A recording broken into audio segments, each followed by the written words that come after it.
pues esperamos que estemos conectadas con Pilar. Muy buenas tardes, Pilar, ¿nos escuchas? Hola, buenas tardes, sí, muy bien. Perfecto. Bueno, estamos escuchando música que nos llega desde Egipto, pero me parece que es más bien música árabe, no la que tú normalmente estarías estudiando, ¿no? Bueno, a ver, hemos empezado por un tema. La música del Antiguo Egipto realmente no podemos reproducirla a raíz de lo que podemos estudiar, y musicólogos expertos podrían llegar a interpretar cómo podría haber sido la música en el Antiguo Egipto, igual que cómo podría haber sido ese lenguaje jeroglífico egipcio hablado, pero bueno, que eso siempre van a ser hipótesis que desgraciadamente nunca podremos verificar. Bueno, en principio, saludarte, Pilar Pujol Pere, estás doctorada en egiptología y Sí. bueno, es un tema súper apasionante y uno se pregunta cómo una persona tan joven como tú le da por doctorarse en este tema. Bueno, a ver, la historia es viene ya desde pequeña. Mi madre siempre ha sido una gran apasionada de todas las culturas de la antigüedad y en especial de Egipto. Siempre ha ido viajando y de hecho yo empecé a estudiar la carrera de historia y ella siempre me decía, tienes que ser arqueóloga, tienes que irte pues por Egipto a excavar, y yo siempre le decía, pero si eso es imposible, es como algo a nivel mundial, tienes que ser un una máster para llegar a poder excavar en Egipto, con lo cual que lo había dejado allí como una utopía de mi madre y no mía. Y de hecho, estudiando la carrera, pues no sé, te apasionan otras civilizaciones, otros momentos de la historia, pero al finalizar la carrera decidí, pues eso, desarrollar mis estudios en gestión de patrimonio, bueno, diversas especialidades, y en un momento dado decidí estudiar un doctorado. En ese transcurso, en esos primeros pasos, conocí a la que luego ha sido el directora de mi tesis y vi que sí, que era posible, que estaba al alcance de mi mano estudiar la especialidad de la egiptología, que si bien en España te doctoras, yo estoy doctorada en arqueología y prehistoria con la especialidad de egiptología porque mi tesis ha versado sobre este tema. Pero, claro, cátedra de egiptología aún no tenemos, desgraciadamente, en España. Hay los primeros pinitos con másters y la forma de especializarse es así, ¿no? Y nada, y empecé el periplo de hacer realidad, al final, un sueño mío, pero un sueño que ya me venía de atrás, de mi madre. Entonces ha sido muy bonito y, bueno, una aventura realmente apasionante que espero que siga, porque siempre estas cosas son el punto de partida de grandes pasiones, ¿no? ¿Y cuál es tu primer contacto? Empiezas a estudiar la carrera y tal. ¿Cuál es tu primer contacto con Egipto, con la cultura tocada así, con las manos? Con las manos, bueno, a ver, yo antes de excavar en Egipto realicé, pues no recuerdo bien si 2 o 3 viajes a nivel un poco entre medio turístico y luego unos viajes de estudio, es decir, grupos que iban especialmente a visitar templos, a quedarse horas en los monumentos, bueno, en los restos arqueológicos para recabar información. Y bueno, en ese desarrollo del estudio de mi tesis doctoral, pues te lleva pues a investigar en diferentes bibliotecas, participar en congresos, viajar un poquito por el mundo, que no sé, te lleva a bibliotecas especializadas, a tocar piezas únicas, y al final, casi ya acabando lo que fue mi doctorado, pues tuve la oportunidad a través de una beca de participar en una excavación que luego, 2 años después, pude repetir. Entonces pude vivir de primera mano el contacto con esa antigua civilización, que es pues eso, ir excavando y nunca sabes lo que te puedes encontrar, igual no te encuentras nada, como que solo un resto de jeroglífico que pertenecía a una pared, como un pequeño escarabeo. No sé, es lo que te sorprende, ¿no? El día a día de una excavación. Nunca sabes lo que te vas a encontrar enterrado bajo tierra. Volvemos un poquito atrás. Yo me acuerdo cuando estuvimos hablando un poquito que Sí, tus primeros pasos para documentarte fuiste a París, si no estoy equivocada, a su sí. museo. Sí, a ver, bueno, estuve también en Oxford, pero claro, yo domino mejor el francés, con lo cual para mí tenía casa en París y era mucho más fácil el realizar mis investigaciones en los centros especializados de allí. Ujú. Entonces, el Collège de France, que es una de las instituciones más emblemáticas, bueno, y sobre todo el Servicio de Antigüedades Egipcias del Museo del Louvre, que eso fue como, claro, ya uno de los museos más importantes del mundo, de los más antiguos. No, no sé si me equivoco al decir que fue uno de los primeros, de hecho. Y estar allí con los grandes egiptólogos, directores de los departamentos que están trabajando, publicando y forma parte de esta joven ciencia que se inició a finales del siglo XIX, propiamente dicha como ciencia y de estudio, y estar allí, no sé, realmente es como un regalo. O sea, el conseguir el doctorado, no te voy a decir que es lo de menos, pero de toda la aventura que te lleva hasta la consecución de ese objetivo es realmente apasionante. Yo me acuerdo que estaba en la biblioteca, consultaba mis libros y luego tenía que consultar las piezas y claro, desde el departamento a donde estaban las piezas en las salas del museo, pues vas entre las paredes que hay entre, bueno, esa parte oculta y de repente se abre una pared que hay una puerta escondida y apareces en la sala de antigüedades egipcias. Realmente era como una aventura, ¿no? Es decir, también estoy aquí andando por sitios que normalmente la gente no No va, puede no ir. puede tocar, no puede, y realmente es apasionante, aparte del poder estar en contacto directo con estas antigüedades que forman parte de la historia de la humanidad, al fin y al cabo, ¿no? Y luego, bueno, también, aparte, La anécdota pues, también está de que coincidió con una novela. sí, bueno, es que justo mis primeros viajes a París era cuando hubo el boom del Código Da Vinci.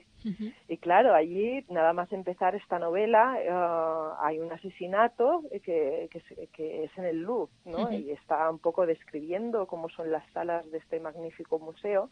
Y claro, yo estaba allí y yo decía, Dios mío, es que casi es como que estoy mientras está cerrado el museo. Era una cosa que decía, estoy viviendo mi propia novela, ¿no? Particular. Y la verdad que era divertido, sí, sí, sí. Bueno, dentro de la egiptología, evidentemente, eliges una rama de esta Ujú. y ¿por qué te decides?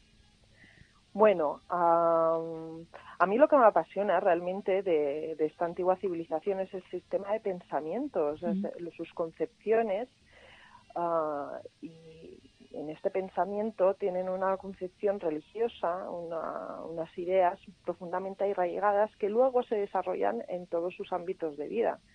Entonces, al principio pensé hacerlo sobre otro dios, pero cosas de la vida que te viene y te inspira y al final acabé haciendo la tesis de un dios egipcio que, si bien es muy conocido porque es el dios escarabajo, es conocido pues como amuleto, ¿no? Todo el mundo que va a Egipto siempre, yo siempre cuento la misma anécdota, que todo el mundo que va a Egipto siempre te pide un escarabajo y a veces ni siquiera saben Lo que es, realmente el lo que verdadero representa. significado, ¿no? Y dicen, sí, bueno, es trabajo de la suerte y qué sé yo.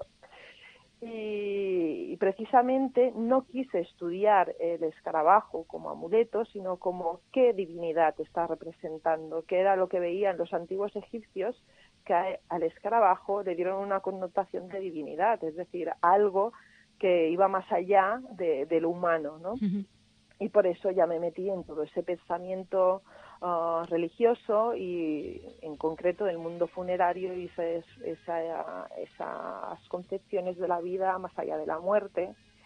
Y bueno, es que el significado de esta divinidad, que se llama Hepri, es realmente complejo y completo, porque a mí me gusta identificarlo como a un dios que ha estado antes de la existencia de todos los dioses, porque uno de sus significados es el que hace venir las cosas a la existencia, ¿no? aparte de tener, bueno, otras connotaciones, porque también estaba muy vinculado a la gran divinidad solar. Entonces, bueno, tampoco quiero ocupar todo el tiempo porque hablaría muchísimo No, pero es de interesante. este Estas dios. son cosas que nosotros no podemos tocar ni saber, evidentemente. Claro, pero bueno, realmente al final estas cosas las haces tan propias Uh-huh. que inevitablemente al final hablas como si fuera tuyo, ¿no? Como si ya lo conocieras de toda la vida. Haces tuyas también esas concepciones. Bueno, y para mí es una forma muy bonita de explicar pues la existencia de la creación misma, ¿no? Del mundo, de los hombres y del alma, pero bueno, son concepciones muy personales e íntimas que cada uno es muy libre de pensar y creer Uh-huh. lo que quiera, ¿no? ¿Cómo pensaba el egipcio? Pues el egipcio, bueno, una de las concepciones que tenía era un poco la inmortalidad del alma. Uh-huh. Para ellos, tanto la vida como la muerte eran dos caras de una misma moneda. Y la vida realmente la denominaban la escuela de la vida, es decir, era una oportunidad de aprendizaje para que luego el alma, que era inmortal, una de las partes, porque ellos dividían el ser en muchas partes, desde el cuerpo más físico a la parte más espiritual, que sería la que se unía a los dioses, Uh-huh. y tenían la oportunidad en el momento del tránsito de la vida a la muerte el poder ser juzgados ante el tribunal de los dioses y poder participar de la eternidad de esos dioses. De hecho, el faraón era el garante de la Maat, que es la diosa de la justicia y la armonía celeste, porque con su inmortalidad también hacía inmortal todos los actos que había realizado en vida, es decir, esa prosperidad para Egipto, si había habido buenas cosechas, la inundación. Es decir, esas actas cotidianas, como sería pues cultivar la tierra para poder alimentarse, pues eso lo trasladaban a esa vida en el más allá, porque realmente era como una vida similar, lo único que el estado del ser era diferente. Y bueno, y allí ya entraba un poco pues ese juicio del corazón, el juicio del alma, que allí sí que otra vez volvía a estar el escarabajo, se colocaba un escarabajo sobre el corazón con una inscripción del libro de los muertos para que protegiera al difunto mágicamente, porque para ellos Uh-huh. todo lo que los mismos dioses creaban a través del verbo y los jeroglíficos realmente eran la palabra jeroglífico en egipcio es traducido son como los bastones, el asiento Uh-huh. de las palabras del dios, es decir, donde se apoya y donde ese acto mágico cobra más vida. Por eso grababan en piedra para que fueran eternas esas palabras, esos actos mágicos, e incluso si bien había un ritual oral, el mero hecho de inscribir esos ensalmos mágicos, esos pasajes de los libros funerarios, o representar viñetas con la iconografía del difunto ante los dioses, hacía que eso cobraba vida en el más allá. Es decir, tenían una mentalidad muy mágica y a la vez muy espiritual, que eso no quita que era gente como nosotros. Uh-huh. Había diferentes niveles de conciencia, pero al final hasta el egipcio más llano era consciente que si era justo, repetía un poco los actos del faraón y también podría a través de como una magia simpática Uh-huh. participar de esa inmortalidad, y al final es el bienestar del alma, ¿no? Son concepciones como muy complejas pero a la vez muy bonitas que invitaban bueno, era como la moral también. De hecho había textos sapienciales y bueno, y era la explicación de la creación del mundo o cómo obrar con los buenos actos a través de los ejemplos de los mitos, que bueno, eso no difiere mucho de otras culturas, Uh-huh. pero la forma era la que necesitaba Egipto, porque claro, En Egipto no podías representar una divinidad con la cara azul y 4 brazos, como ocurre en la India, porque para ellos no se sentían identificados. Ellos veían en la naturaleza, es decir, en el sol, en la inundación, en los elementos que les rodeaban, esos aspectos divinos, y a través de ellos explicaban un poco pues los ciclos y todo. No sé si me explico bien, porque a veces Te con explicas estos perfectamente, sí, sí.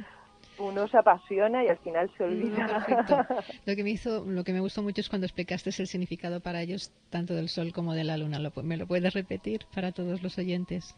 Bueno, pues el sol era el dios, el gran dios por antonomasia. De hecho, cuando en el mito cosmogónico existe toda la creación en un océano primigenio, que es el dios Nun, pero en un momento dado, un dios toma conciencia de sí mismo e inicia esa creación. Entonces, según el mito de Heliópolis, es decir, la ciudad del sol,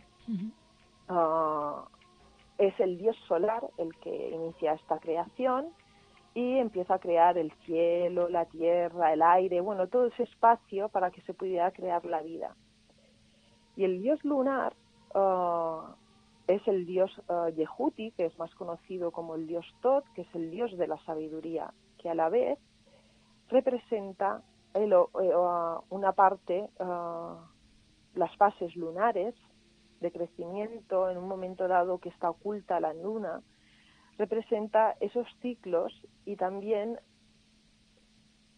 es un poco complicado porque a la vez representa el ojo herido de una divinidad que luego es sanado, y es un poco como el que conoce la parte oculta, el que conoce la magia, el misterio de la vida, de la muerte. Así, bueno, explicado un poquito con palabras que nosotros entendemos. sí, de una manera un poco muy por encima, pero al final era como que el que conoce los misterios y puede sanar las cosas, el que conoce un poquito lo oculto, ¿no? Y de hecho, por eso es la representación de un dios de la sabiduría. ¿No? Y bueno, y Ra, que es el dios solar, era el dios, pues, el dios de los dioses. Si bien no había un monoteísmo, porque al final, si bien Ra era el dios más importante, pero también por periodos históricos que a través del clero que cogía poder, y al final todos los dioses formaban parte de la explicación de lo que era el universo creado. Entonces, para ellos, indudablemente, el sol era fuente de vida, y el sol era el que viajaba durante el día, dando vida a Egipto, pero durante la noche viajaba por ese inframundo, como lo que nosotros conocemos como el infierno, y luchaba contra los demonios de la noche, pues eso, todos esos aspectos negativos, igual que hace el difunto, porque de hecho el difunto, cuando muere, en esos libros funerarios, también tiene que luchar como el dios solar contra esos demonios de la muerte, para volver a salir victorioso cada mañana. Entonces, por eso los egipcios tenían como una concepción de cada día sale el sol, con lo cual cada día el alma es victoriosa, y igual que el sol sale cada mañana, mi alma también renacerá junto a los dioses. Un poquito sería esa la idea, ¿no? Y de hecho los faraones todas las mañanas hacían una oración al sol cuando se levantaban, o es... Sí, a ver, bueno, de hecho los faraones eran sumos sacerdotes, pero los templos, bueno, eran los que ordenaban erigir un templo en conmemoración de un dios determinado, y sí, los sacerdotes de templo realizaban un ritual diario de apertura de lo que sería el Santa Sanctorum, la capilla donde se encontraría la imagen de esa divinidad, y realizaban una serie de rituales, de libaciones, ofrendas pues tanto de incienso como alimentarias, etcétera. Y esos sacerdotes Eran los sacerdotes Wat, que eran los sacerdotes puros, que tenían que purificarse también antes de realizar estos rituales.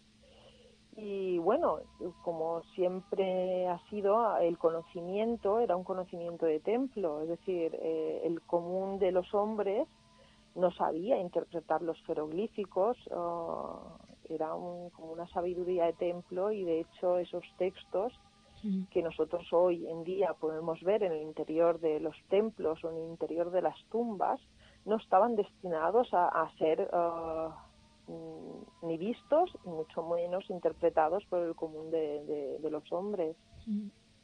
Y es un poco como yo siempre que entro en un templo tengo muy presente que, porque estoy en el año 2000X y puedo entrar, porque ahora es un vestigio arqueológico y no es lo que fue antes, pero antaño, si yo hubiera sido una egipcia, probablemente no hubiera podido traspasar los muros del templo y poder, pues eso, poder ver esa grandeza y a la vez es un poco,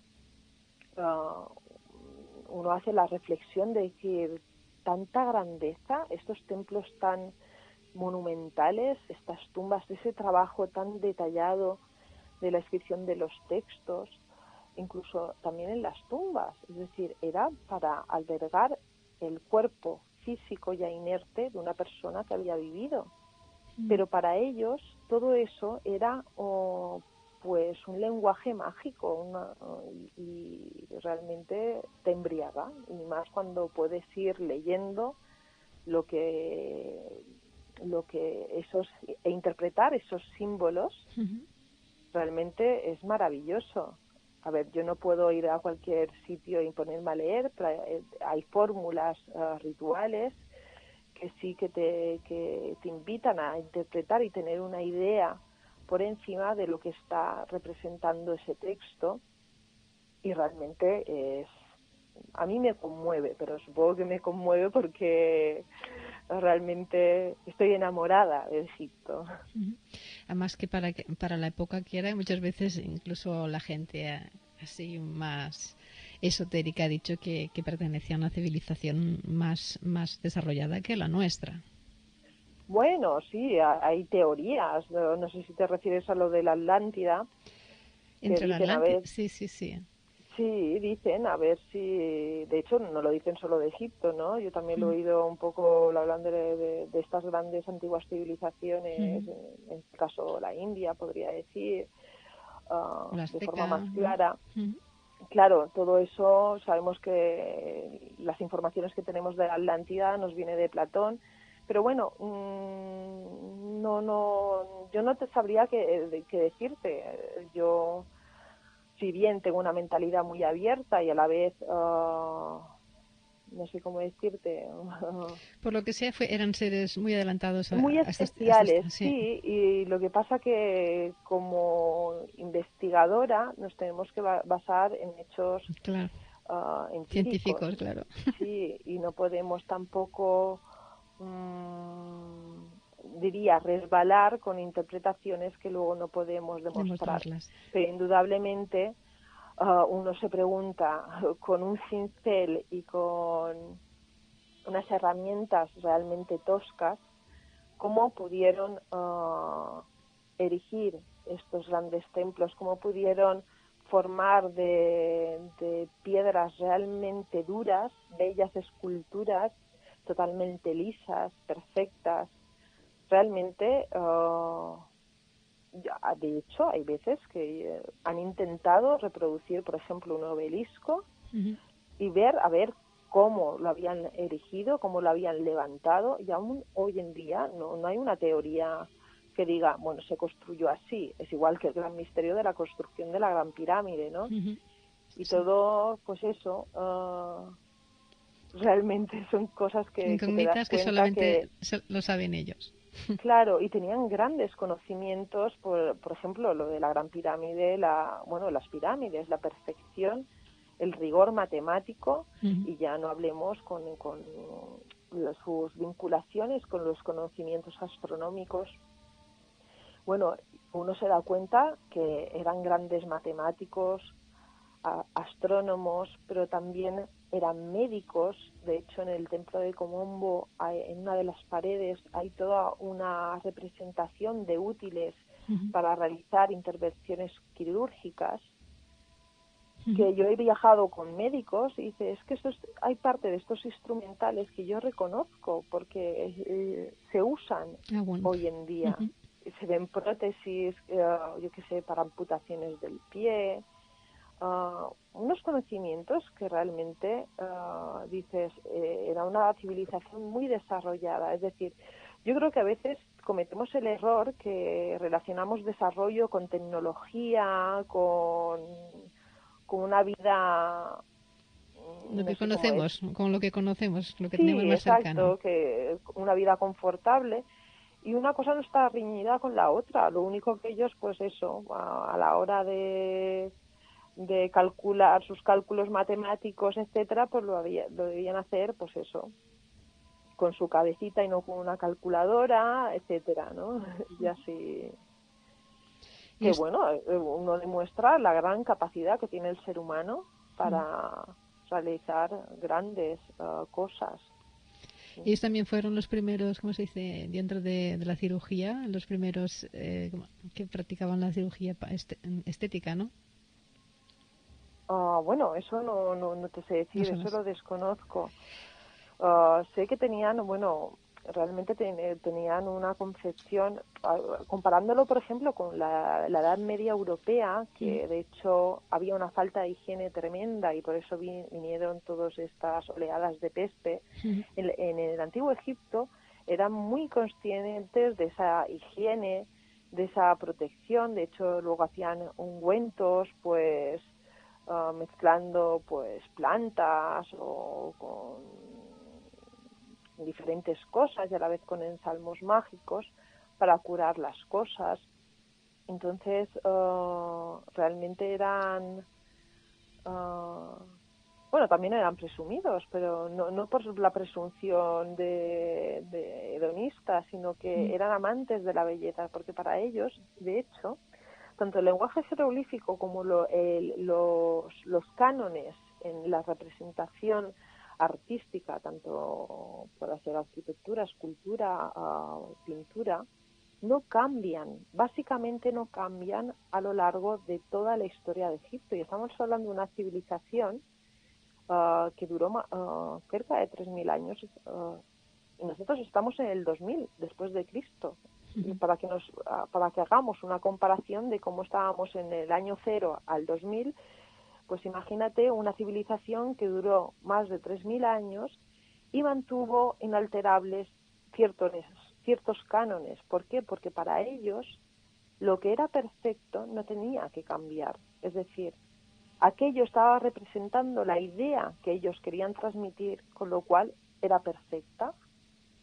Y bueno, y allí entraríamos también en concepciones del tiempo, de la eternidad, de muchas cosas que igual ya se nos escaparían ahora para explicar en un breve espacio de tiempo.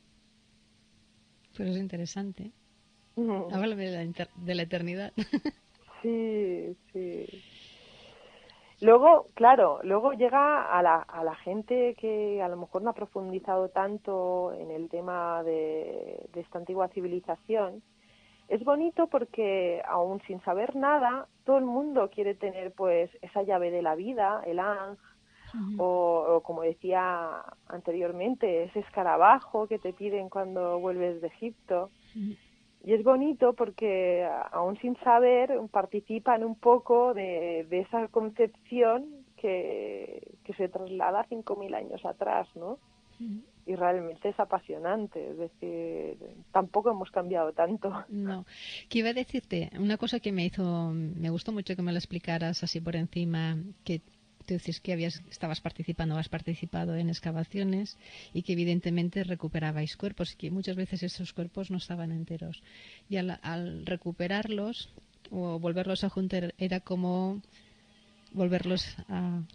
Claro, o por ejemplo, las tumbas. Yo trabajé en una tumba de la dinastía 18, es decir, del Reino Nuevo.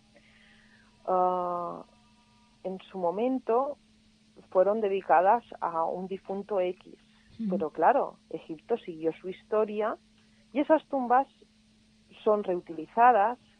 También estamos desvelando a través de ese estudio arqueológico qué se estaba realizando dentro de esa tumba, pero en concreto en la que yo participé había sido expoliada en un momento dado en la historia, en la antigüedad, y un gran número de momias que en su momento debían estar depositadas en su lugar de descanso eterno habían sido sacadas a lo que era otra zona, no la de enterramiento, y habían sido pues eso, golpeadas para buscar esos amuletos, sobre todo quiero pensar que buscaban ese oro que luego pudieran vender de esos ladrones, y te encontrabas pues eso, momias que en ocasiones veías perfectamente el rostro. Es como, yo creo que casi todo el mundo tiene en mente la momia del gran Ramsés II.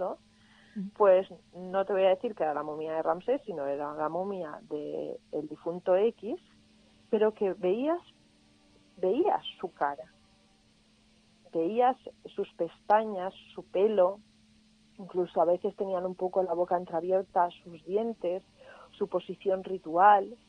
Y entonces, aunque estuvieran parcialmente, es decir, a lo mejor te encontrabas toda la parte superior y ya cuando empezaba la cadera no te encontrabas las piernas o solo tenía una pierna, bueno, cosas que pasan pues con el desgaste del tiempo, pero que se había preservado por esa climatología que tiene Egipto. Y a la hora de desenterrarlas, recuperarlas y volverlas a guardar de cierto modo de una forma más digna, es un poco que participas en devolverle ese descanso eterno, porque al fin y al cabo a ese difunto se le había realizado un ritual para que su alma pudiera vivir en la eternidad junto a los dioses, y para ellos tenían una estrecha relación con su cuerpo físico. Entonces, el preservar de nuevo ese cuerpo físico es un poco como que realmente entrabas, bueno, yo con esta mentalidad más mágica, un poco en comunión con ese difunto desconocido, que de hecho había momias de niños o de personas adultas, pero era como devolverle ese descanso, quiero pensar, ¿no? Es un poco como yo he vivido las cosas. De esta manera ya estaban hablando contigo, ¿no? Sí, era como decir, hola, me presento, porque claro, ves el rostro de la persona, ¿no? Y eso, la verdad que es realmente mágico, sí, la palabra es mágica. Y, o sea, tú también has estudiado lo que es la momificación de los egipcios, porque ellos, bueno, les quitan todas las vísceras, les vacían el cerebro, incluso le hacen trepanaciones. ¿Nos podrías explicar un poquito por encima por qué hacen eso? Aparte de que también imagino que para que no se acelere la putrefacción del cuerpo, ¿no? En parte. Bueno, lo de la preservación del cuerpo era porque, claro, al cuerpo físico era a quien se le iba a realizar esas ofrendas, pues como nosotros cuando llevamos flores a un difunto querido, para que el alma lo pudiera percibir de forma mágica, tenía que identificarse también con su cuerpo. Y de allí el preservar esa fisonomía del difunto. Las primeras momificaciones eran naturales porque se enterraba en las arenas del desierto y por la sequedad y todo esto, pues se preservaba. ¿Qué pasa? Que luego, pues con la evolución de la historia, empiezan a quitar los órganos que consideraban más impuros para la preservación del cuerpo. Esos órganos a la vez eran momificados, bueno, era todo un ritual que se ponían en unos vasos cánopos que a la vez eran la representación de los hijos de un dios determinado, orientados hacia determinados puntos cardinales y custodiados por determinadas diosas. Nunca se quitaba el corazón, Y lo que conocemos como la trepanación, es decir, la extracción del cerebro, fue mucho más posterior. Ajá. Pero al final eran concepciones de mantener puro, o lo más puro posible ese cuerpo. De hecho, luego en el interior, después de X días que se conservaba el cuerpo en natrón, en sales para desecar todos esos líquidos, se metían, pues eso, inciensos, plantas aromáticas, pues, y luego el cuerpo se embadurnaba de resinas, y luego ya las vendas de momificación, entre medio unos ensalmos mágicos, los amuletos de protección, y bueno, era de hecho un ritual que duraba como 70 días. Caray. Bueno, Bueno, muy complejo, es ¿eh? bastante. Y una vez tú entras dentro de una tumba, ves, por ejemplo, los jeroglíficos, aparte de hablar de ese gran viaje, también hablan de la vida, de su vida, la vida que han vivido en la tierra, ¿o no? Por ejemplo, las costumbres que tenían de ir a cazar, de Bueno, eso pescar. lo ves más en las tumbas, no, o sea, en las tumbas de representaciones iconográficas, y de hecho sabemos más del reinado de los faraones por las tumbas de los nobles, es decir, a lo mejor dice el difunto tal que vivió, que fue visir o X en el periodo del reinado del faraón, no sé qué, que hizo tal proeza, tal, y hablan más de las proezas del faraón que no las del propio difunto. Luego, al final, la reconstrucción de la historia de particulares, pues viene por un conjunto, no solo por lo de la tumba, por lo que puedas encontrar en la tumba, porque de hecho en la tumba puede haber un texto biográfico, una estela o algo, pero al final siempre son más textos de protección y textos de un carácter religioso funerario. Y normalmente que acompaña una momia que esté entera, que tenga todo su ajuar, ¿qué le acompaña normalmente? Aparte de sus órganos y todo esto. No he entendido la pregunta. O sea, ¿Qué le acompaña? normalmente cuando entierran a un faraón o a una familia Sí. importante, todos los utensilios que él utilizaba en vida, e incluso comidas, las juntan a él, ¿no? Sí, bueno, a ver, lo que ellos quieren hacer es que todo lo que le rodea en vida le siga rodeando en su vida en el más allá. Es decir, porque él también va a necesitar comer, va a necesitar beber, va a necesitar dormir. Es como la misma vida que había tenido en la tierra, pues tenerla en el más allá. Y por eso se enterraban con el ajuar, y luego había unas figuritas que se llamaban los usheptis, que eran como los trabajadores en el más allá para el difunto, y a través de un ensalmo mágico pues cobraban vida, entre comitas, en el más allá para trabajar esos campos y darle pues ese alimento al difunto en el más allá. Realmente era como una repetición del sistema de vida que tenían en vida. Bueno, ellos también fueron precursores. Bueno, ellos inventaron muchas bebidas que ahora nos tomamos, como la cerveza, me parece, el vino. Sí.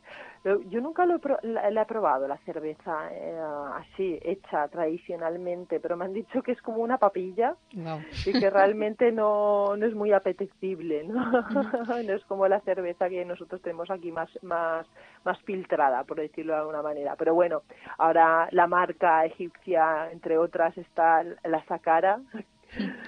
Y es gracioso, ¿no? Además, en Egipto, que es un país musulmán, esto de beber alcohol también es como un lujo, ¿no? Es contradictorio, ¿no? El Egipto que tú estás estudiando, has estudiado, al Egipto que nos encontramos ahora, que es una civilización que nada tiene que ver con aquella, ¿no? Por supuesto, no tiene Nada, nada que ver. A absolutamente ver, nada. Ni sí. creencias ni nada. No, de hecho, bueno, en Egipto en concreto hay musulmanes y hay cristianos coptos, en una gran minoría, y claro, sus concepciones son musulmanas. Sí. Pero los cristianos coptos, o sea, la cristiandad realmente nació allí en Egipto, ¿no? Bueno, sí, bueno, con todo esto de Jesucristo y todo esto, pero bueno, no te sé decir también si nació exactamente Sí, en no, no. Bueno, Egipto. yo leí, sí. Yo leí que, bueno, los primeros cristianos evidentemente fueron los coptos, no los coptos que conocemos ahora. Ujú. Y a partir de ahí, Bueno, a ver, tras los romanos, se expandió por intereses políticos la religión cristiana, que se llama. claro, es que todo coincide en una época alrededor entre el siglo IV, siglo V después de Cristo, que Egipto ya era una provincia romana, estaba conquistada por los romanos. Ujú. Entonces los romanos, con toda su concepción, todo su panteón de dioses, pero a la vez es cuando el cristianismo está en auge, y de hecho no nombra el emperador porque tampoco quiero equivocarme, es cuando se cierra el último templo que aún estaba en activo, Ujú. templo egipcio, que fue el templo de Filé, dedicado a la diosa Isis, y es en ese momento cuando el conocimiento de la interpretación de los jeroglíficos, de estas escrituras sagradas, del conocimiento de los antiguos egipcios, poco a poco va cayendo en el olvido. Ujú. Y por eso se dice que enmudecieron hasta el gran descubrimiento que realizó Champollion con el descubrimiento del lenguaje jeroglífico, que a raíz de eso podemos interpretar esos textos y esa concepción La piedra que Rosetta, ¿no? tenían. Sí, Esta que se exacto. encuentra en el Museo El de British Londres, ¿no? Museum, sí, exacto. Pues me quedan tres preguntas. Tú dirás. Una es, ¿qué representa para ti el Nilo? Bueno, el Nilo es como, no te voy a decir fuente de vida para mí, pero sí que es como una cita ineludible al estar en Egipto. Ujú. Me bañe o no me bañe, porque no te puedes bañar en cualquier zona, siempre es mejor bañarse en las zonas del sur, de Asuán, donde hay determinadas zonas que no es peligroso, Ujú. pero en Luxor, que era donde yo estaba excavando, siempre cruzando el Nilo, o me mojaba los pies o la mano o lo que sea, era una forma de decir estoy aquí. Ujú. Bueno, además yo siendo de Mallorca, de isla, estamos Agua, agua, agua. acostumbradas al mar salado, y para nada un río de agua dulce que cuando te vas Pero adentrando las arenas te absorben y notas la energía que te lleva. ujú. Es muy diferente a lo que es el mar. Sí, porque es peligroso por varias cosas. ¿Los animales siguen habiendo cocodrilos por allí? No. Sí, en determinadas zonas, Sí. sí. Y después también las corrientes, que parece que no hay corrientes, pero que también son muy bestias, ¿no? Sí, sí, sí. Y luego hay un bichito que es muy peligroso. O sea, cuando se vaya en el Nilo, como coja la infección de ese bicho, realmente es problemático. No te puedo decir ahora cómo se llamaba esto, pero bueno, yo cuando estoy allí me olvido de bichos y de lo que sea. Y a mí me da igual. Yo, si puedo, me meto. A mí me chocó porque yo estuve muy poco tiempo, pero la verdad es que flipé mucho porque, claro, es un río tan inmenso que yo siempre pensaba mar, mar. Digo, pero si esto está súper dulce, esto es río, ¿no? Es la inmensidad Mm, y la vida que tiene, ¿no? sí. Todo lo que son las orillas con los cultivos, que me chocó muchísimo que los plátanos son súper enanos y los Sí, dátiles gigantes. Digo, ¿esto qué es? sí, pero lo bonito, por ejemplo, uno cuando va navegando por el Nilo y ve esa imagen de las palmeras, los papiros, Ujú. pues los bueyes y las vacas por Ujú. allí, los niños arando, trabajando el campo, luego más allá ves ya lo que serían las montañas más desérticas, y dices, Dios mío, es que este paisaje no ha cambiado tanto, es que te puedes trasladar en el tiempo, Ujú.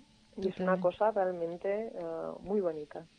Bueno, en este programa también nos gusta hablar un poco de comida, porque la comida nos traslada pues a eso, a países, a emociones.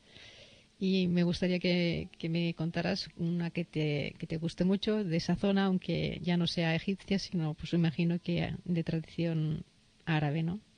Sí, bueno, yo tengo que decir que a mí me gusta mucho comer, entonces no Bueno, le hago ascos a a nada. nada, porque es cierto que, claro, en Egipto no es como aquí, te vas a un sitio egipcio, el nivel de higiene no tienes que tener muchos miramientos, porque si no, no comerías. De hecho, cuando hacen el pan, que es un pan sin levadura, son más como unos panes de pita, los hacen en hornos, que estos hornos que son como de barro, ovalados, y luego los ves que los están secando en el suelo que tú pisas, y luego directamente te los sirven en la mesa. Pero bueno, están riquísimos. Le quitas el polvo y ya está. Claro, están riquísimos, y luego pues los untas con determinadas salsas, que muchas están hechas de berenjena, que realmente la berenjena está buenísima, o sésamo, bueno, lo que sería el hummus, la tajina, que se llama, que es la que está hecha de berenjena.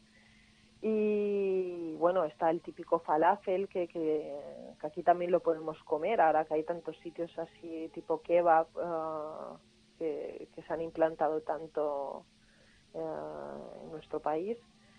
Pero bueno, tienen otro sabor, están hechos por ellos mismos, no es un tomate que compren pues en un campo, yo ahora aquí que estoy en Mallorca, pues en el campo de Sopobla, no son tomates de Sopobla, sino son tomates que han cultivado allí pues al lado del Nilo y han sido bañados con, vamos, que todo te sabe diferente. Y sí, no, dime. ¿Un olor que recuerdes así intenso que te transporte al Nilo, a Egipto? Bueno, un olor así especial de Egipto, yo te podría decir que cuando uno desciende del avión, sobre todo yo es que he viajado también en épocas de verano, te viene una oleada, una sacudida de calor tremenda, es como si te metieras en un horno, y más si el avión aterriza a las 2 de la tarde. Bueno. Y allí es como que se te embotan todos los sentidos, y es un poco como decir, has llegado, prepárate, ¿no? Ya estoy en casa. Sí. Corro. Y luego, no sé, a mí porque me gustan mucho los inciensos, y al pasear por los ojos, por los mercados, siempre están quemando incienso natural y a la vez lo mezclan con determinadas plantas, que es un olor que es de Egipto. No, por mucho que te traigas luego incienso aquí, no huele igual. No es lo mismo, claro que no. Las especias, hay muchos puestos de especias. Luego hay una bebida que se llama el carcadé, que es como sería un té de una determinada fruta, que es de un color así, un color vino, que es muy bueno. Siempre estás allí y siempre te invitan a un té, a un carcadé. Ahí es la bebida, es el carcadé, y lo puedes tomar tanto caliente como frío. Y son estas cosas entrañables, ¿no? Que sí, que realmente te transportan, ¿no? De hecho, allí siempre suelen, o sea, incluso hasta el agua se la beben caliente, ¿no? Para que el cuerpo no padezca no toman cosas frías, bueno, ¿no? no sé qué decirte. También están muy occidentalizados, también tienen sus costumbres, sus creencias. Pero eso y no es todo malo, esto. porque precisamente el contraste de mucho frío, mucho calor, Lo que luego en el llevan estómago es mucho, horroroso. sí, no, pero lo que llevan mucho son las gilabillas, que son lo que nosotros conocemos como las chilabas. Es decir, esos camisones, como camisones de manga larga hasta los pies, su turbante, y claro, porque para ellos el mejor remedio contra el sol es que no te vean la piel, tapar la piel. Y tienen Entonces, razón. y así, Una vez más tienen razón. sí, conservan la temperatura, y esto sí que lo hacen, ¿eh? Y aparte, aunque vayan vestidos un poco occidentales, sobre todo los chicos jóvenes con sus vaqueros y tal, luego los ves en determinados momentos de su día con la gilabilla. Entonces es como que no te voy a decir su uniforme, pero es su forma de vestir. Supongo como en Mallorca antaño pues iban vestidas las payesas con su rebosillo y sus faldas y estas cosas. Ellos aún no lo han perdido del todo, ¿no? Pero yo pienso que allí sí que tiene sentido, porque como está demostrando, pues el sol no es bueno, y como mejor, más te tapes, pues mucho mejor. Sí, Y otra pregunta más. No sé si has visto alguna película que te haya impactado, en fin, que tenga como base pues la cultura egipcia. Bueno, a ver,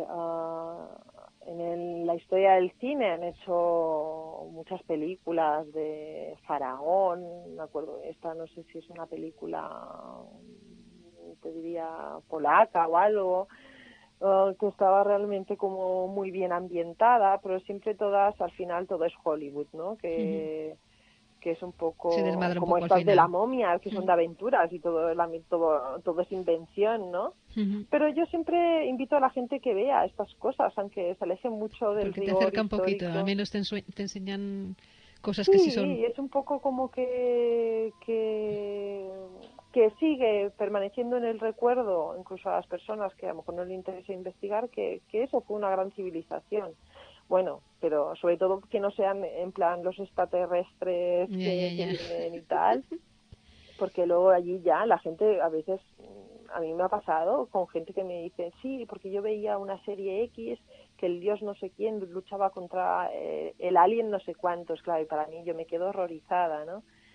Pero sí, bueno, hay la gran película esta de Cleopatra, Ujú.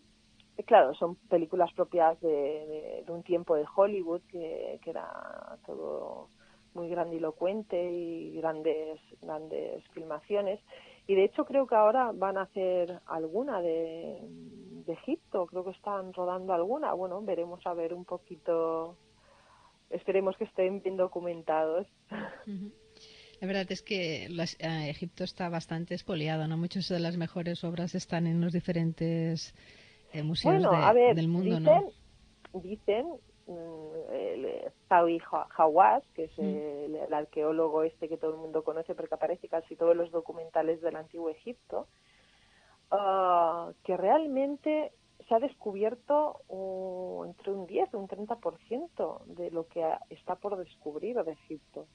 Ujú. Entonces, eso invita a que se creen muchos más especialistas y que los que ya están especializados sigan desarrollando su labor de investigación. Hay mucho por descubrir y mucha historia que reescribir. Sí, porque también es verdad que el desierto se come mucho, ¿no? También.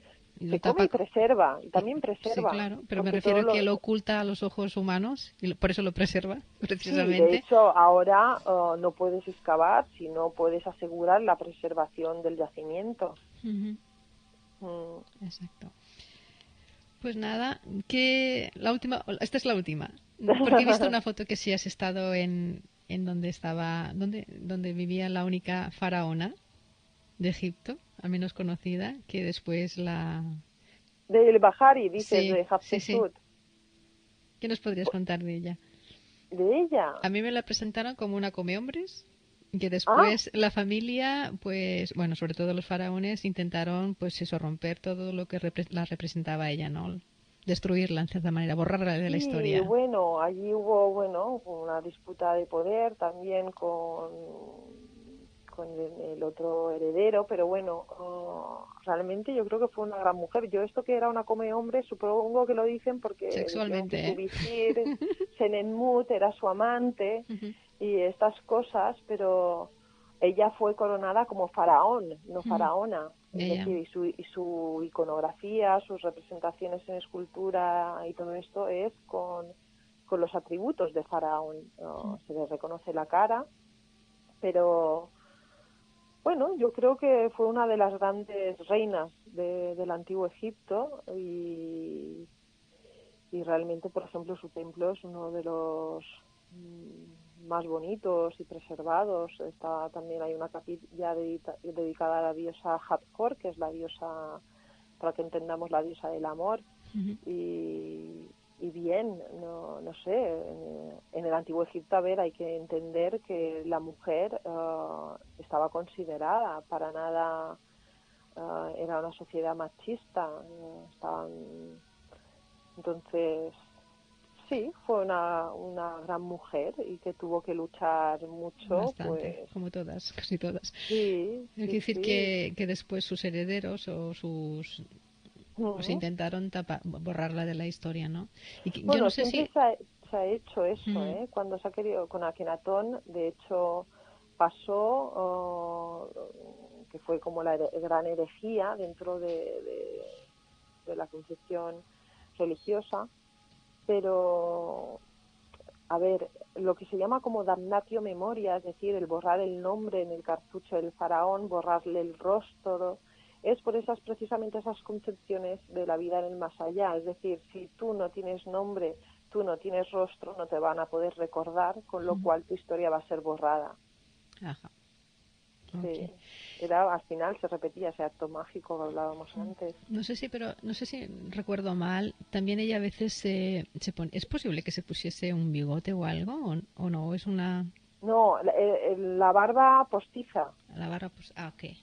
La barba postiza, que se dice que cuando es recta es la representación de en vida, Uh-huh. y cuando es con la finalización curva es cuando es difunto o es una divinidad. Uh-huh. Ese sería el canon, no quiere decir que siempre se repita. Pues nada más, Pilar. ¿Se ha quedado algo que tú quieras decir, algo que yo no te haya sabido preguntar? No, yo agradecerte, pues espero no que haya sido interesante, porque claro, una se pone a hablar y siempre es un verdadero placer el compartir estas pasiones, ¿no? Y nada, espero que hayas disfrutado y tus oyentes también. Eso esperemos. Yo lo he puesto en el Face. No sé si más la gente que normalmente escucha por la frecuencia modulada en el pueblo. Yo pienso que es un tema muy interesante pues para la humanidad en sí. Y a mí, como todas las cosas que implican conocimiento, sabiduría humana, y en este caso hay mucha, a través de ti, pues para mí ha sido perfecto, ideal, y la que tiene que darte las gracias soy yo por atender, bueno, por llamarnos, porque al final no he podido comunicar, encima pagas tú la llamada, cachindena. Un placer ha sido. Un besito muy grande, un abrazo inmenso, y no cuelgues, hablamos en privado, ¿vale? Muy bien, un beso. انت ما قلتش ليه من الاول ان هواك يا حبيبي كده وانا الفاكره حلم وطول